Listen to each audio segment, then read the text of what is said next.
안녕하세요. 14일 화요일, 오늘은 겸손한 종 모세라는 제목으로 우리가 함께 말씀을 연구하겠습니다.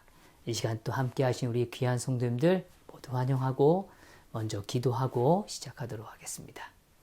하늘에 계신 아버지 하나님, 저희들에게 정말 겸손이 무엇인지를 깨달아 갈 수 있도록 축복하여 주시고 그 복을 마음껏 누리는 귀한 삶이 되도록 인도하여 주시옵소서.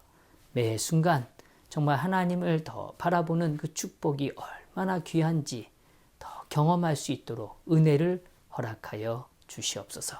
이 시간 친히 말씀해 주시기를 간절히 바라며 사랑 많으신 예수 그리스도의 이름으로 기도드리옵나이다. 아멘. 오늘은 히브리서 11장 24절에서 26절의 말씀으로 우리가 함께 말씀을 연구하겠습니다. 사막에는 때때로 물이 있는 것처럼 보이는 신기루 현상을 만나게 됩니다. 멀리서 보면 선명해서 금방이라도 마실 수 있는 그런 아주 풍요로운 물이 있는 것 같이 보여지는 거죠. 그래서 사람들은 그곳으로 향해 달려갑니다. 그런데 가까이 가보면 어때요? 아무것도 없는 것이죠. 문제는 그것이 너무 진짜처럼 보인다는 것입니다. 오늘 본문의 모세는 바로 그런 선택 앞에 서 있는 것 같습니다. 애굽의 궁정은 너무나 화려했습니다. 보아는 너무나 실제처럼 보였어요. 그의 모든 것을 충족시켜주고 만족시켜줄 것처럼 보입니다. 누가 보아도 그 길이 성공의 길처럼 보였어요. 그런데 모세는 그 화려함 너머를 보기 시작했습니다. 그것이 갖는 진짜 가치가 무엇인지를 보기 시작한 거예요. 죄가 주는 낚시라는 게 결코 영원할 수 없다는 걸 깨달아가는 거죠. 그의 눈앞의 영광보다 더 무겁고 더 값진 가치를 이해하기 시작한 겁니다. 지금의 보아보다 더 오래 남을 수 있는 가치를 이해하기 시작한 거죠. 그것이 무엇입니까? 하나님이 주시는 상을 바라보았다라고 말해주고 있습니다. 이번 과의 큰 주제는 교만 대 겸손입니다. 그런데 월요일의 세리와 오늘 화요일의 주제였던 이 모세는 같은 겸손을 말하는 것 같지만 사실 조금 다른 결을 보여주고 있습니다. 월요일에 우리가 살폈던 세리는 성전 뒤편에서 가슴을 치며 말하죠. 하나님이여 불쌍히 여기소서 나는 죄인이로소이다. 그 자리에서 드러난 겸손은 무엇입니까? 저는 의롭지 않습니다. 저에겐 자비가 필요합니다. 저에겐 속죄가 필요합니다. 이것이 진짜 자기를 바라보는 그런 세리를 통하여 발견되어진 겸손입니다. 그러나 오늘 화요일 소지에서 다루고 있는 모세는 다른 결의 겸손을 보여주죠. 모세는 성전 뒤편에서 무너지는 사람의 모습은 아닙니다. 인생의 한복판에서 선택하고 실패하고 다시 기다리고 그렇게 함으로 광야를 통과하는 사람으로 등장하죠. 그래서 오늘 모세를 통하여 발견되어지는 겸손이란 내 힘으로 하나님의 일을 이루려 하지 않는 겸손, 내 방식보다 하나님의 방식이 옳음을 배움으로 얻어진 겸손, 내 때보다 하나님의 때를 받아들이는 겸손이 있는 것이죠. 오늘 이 말씀을 우리는 한 가지씩 좀 살펴보기를 원합니다. 첫 번째, 하나님은 모세가 무엇보다 더 큰 가치를 확인하기를 원하셨습니다. 본문은 이렇게 시작하죠. 믿음으로 모세는 장성하여 바로의 공주의 아들이라 칭함받기를 거절하고. 이 한 문장은 매우 짧습니다. 그러나 그 안에는 엄청난 무게가 담겨져 있어요. 모세는 평범한 사람이 아니었습니다. 그는 애굽의 궁전에서 자랐습니다. 모세가 애굽 사람의 모든 지혜를 배워서 그의 말과 하는 일이 능하였다라고 성경은 사도행전을 통하여 밝혀주죠. 그는 능력 있는 사람이에요. 세상적으로 말하자면 가질 수 있는 모든 것을 가진 그러한 삶의 모습이었습니다. 오늘로 말하면 금수저도 이런 금수저가 없습니다. 그런데 히브리서는 그가 그 자리를 뭐 했다고 말하고 있습니까? 거절했다라고 말합니다.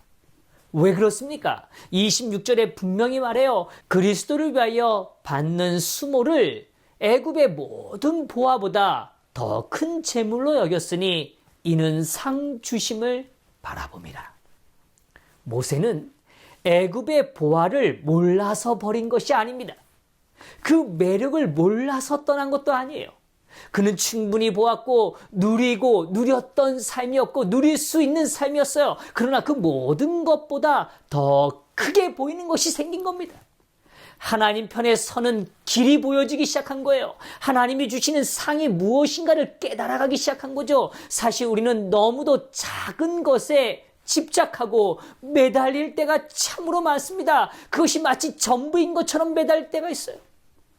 사랑하는 성도 여러분, 교만은 언제나 잘못된 가치 판단에서 자라납니다.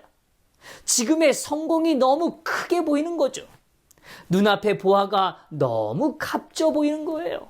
내 지위와 내 능력이 너무 커지면 사람은 쉽게 교만해집니다.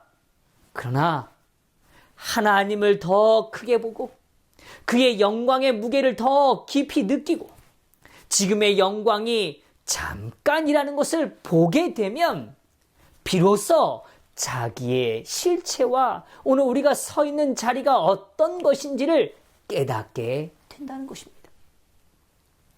애굽의 보화는 멀리서 보면 빛나는 호수 같아요. 목말라 하는 이들에게 아주 풍족한 생수같이 보여집니다. 그러나 영혼의 눈으로 보면 사라지는 신기루에 불과하다는 걸 깨닫게 되는 것이죠. 모세는 그것을 알아본 사람이었습니다. 모세는 하나님 앞에서 인생의 무게추가 어디에 있어야 하는지를 겸손을 통하여 보게 된 것입니다. 그러므로 오늘 우리에게 겸손은 다른 무엇이 더 큰 가치가 되는지를 깨닫게 될 때 시작되는 것입니다. 그 가치 자체가 겸손은 아닐 수 있어요. 그러나 그것을 깨달았을 때 우리의 삶은 진심 어린 겸손을 경험하게 되는 거죠.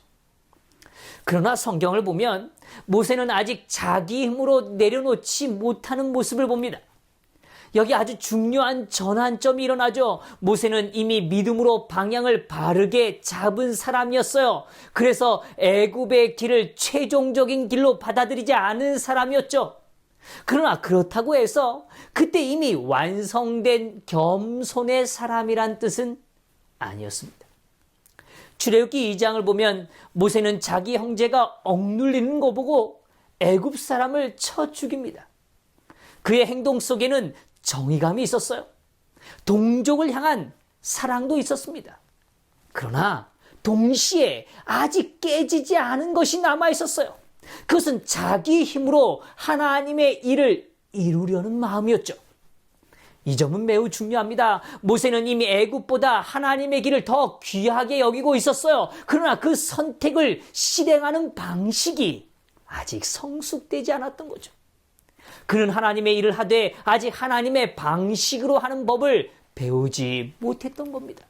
성도 여러분, 이것이 얼마나 무서운 일인지를 보여주는 구약의 또 다른 한 사건이 있습니다. 사무엘하 6장엔 우사의 이야기가 등장하죠. 다윗은 하나님의 궤를 예루살렘으로 옮기려 했어요. 좋은 뜻이었습니다. 거룩한 일이었어요. 그러나 그들이 궤를 수레에 싣고 옮기던 중에 소들이 뛰어서 궤가 흔들리게 되죠. 그때 우사가 손을 내밀어 궤를 붙잡습니다. 바로 그 순간 성경은 충격적인 말씀을 기록해주고 있어요. 하나님이 그 잘못함으로 말미암아 그를 치심해 그가 거기 하나님의 궤 곁에서 죽으니라. 성도 여러분, 우사는 악한 사람이었습니까? 그는 하나님의 궤를 지키고 손을 내민 것뿐이에요. 궤가 땅에 떨어지는 것이 두려워 손을 뻗은 것뿐이었을지 모릅니다. 그런데 왜 하나님은 그를 치셨습니까? 하나님의 궤는 제사장이 오늘 자신의 어깨에 메고 가야 하는 것이 하나님의 뜻이었습니다. 수레에 실는 것은 블레셋 사람들의 방식이었죠. 이 사실을 다윗도 인지하지 못하고 오늘 다윗도 선한 뜻으로 시작했지만 하나님의 방식이 아니라 인간의 방식으로 일을 진행했던 것입니다. 그리고 우사는 그러한 분위기와 그러한 정신의 한 중심 가운데서 자신의 잘못된 방식 그 가운데서 자기의 손으로 하나님의 일을 지키려 했던 것입니다. 엘렌 화이트는 이 부분에 관하여 우사의 마음의 근원적 뿌리에 대하여 다음과 같이 밝혀주고 있어요. 우사는 소들이 비틀거린 것에 분노하였다. 그는 하나님을 분명히 불신하였다. 곧 블레셋 땅에서 괴를 인도해 내신 그분께서 그것을 돌보지 못하실 것처럼 행동한 것이다. 우사에게는 오만이라는 큰 죄가 놓였다. 하나님의 율법을 범함으로 율법의 신성성에 대한 그의 감각이 둔화되었다. 우사는 고백하지 않은 죄를 가진 채 하나님의 금령에도 불구하고 감히 하나님의 임재의 상징에 손을 댔다. 이것은 우리에게 주는 교훈이 무엇입니까? 선한 뜻만으로는 충분하지 않다는 거예요. 왜냐하면 우리는 본질적으로 죄인이기 때문에 그렇습니다. 하나님의 일은 하나님의 방식으로 이루어져야 합니다. 무엇보다 하나님께서 하시는 일에 대한 신뢰입니다. 오늘 우리의 시선엔 무너지는 것처럼 보일 때가 있어요. 안 되는 것 같고 정말 망가지는 것처럼 보여질 때가 있어요.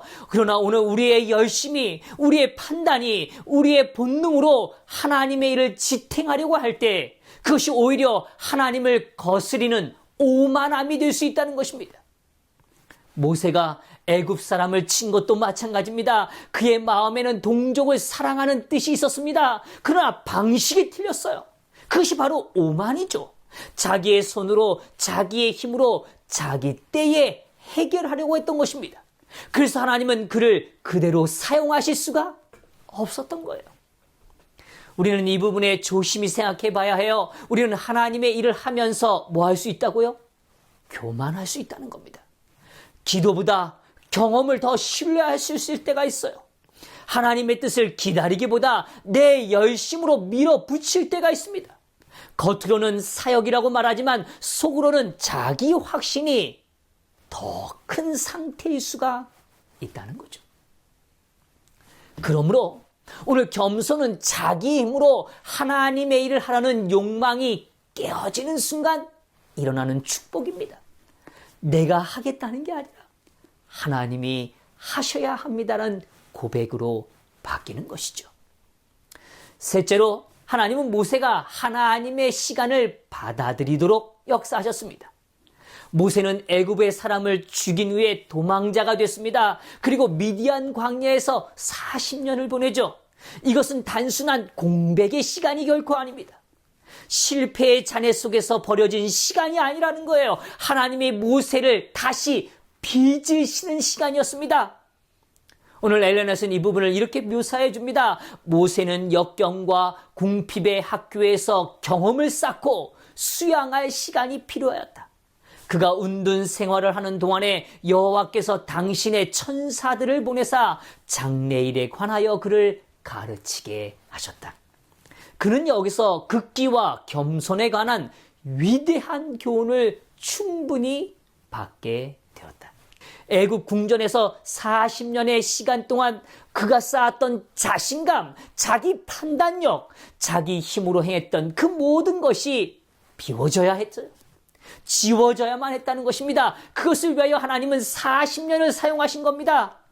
교만이란 늘 조급함을 의미하죠. 교만은 빨리 이루고 싶은 마음입니다. 교만은 하나님의 때를 기다리지 못하는 상태죠. 교만은 왜 아직도 안 됩니까? 라고 묻는 우리의 질문 속에 녹아져 있어요. 교만은 지금 내가 하겠습니다. 라고 나설 때 일어나는 문제인 것이죠. 겸손은 완전히 다릅니다. 겸손은 기다림이에요. 겸손은 하나님의 속도가 내 속도보다 옳다는 것을 받아들이는 것이죠. 겸손은 하나님의 준비가 내 조급함보다 더 깊다는 것을 신뢰하는 것입니다. 모세에게 광야의 40년은 길어 보였을지 몰라요. 애굽 궁전에서 자란 사람들에게 오늘 양을 치는 삶이라는 건 너무 느리고 너무 지루하고 너무 조용하고 너무 작아 보였던 일일지 모릅니다. 그러나 그 시간이 필요했다고요.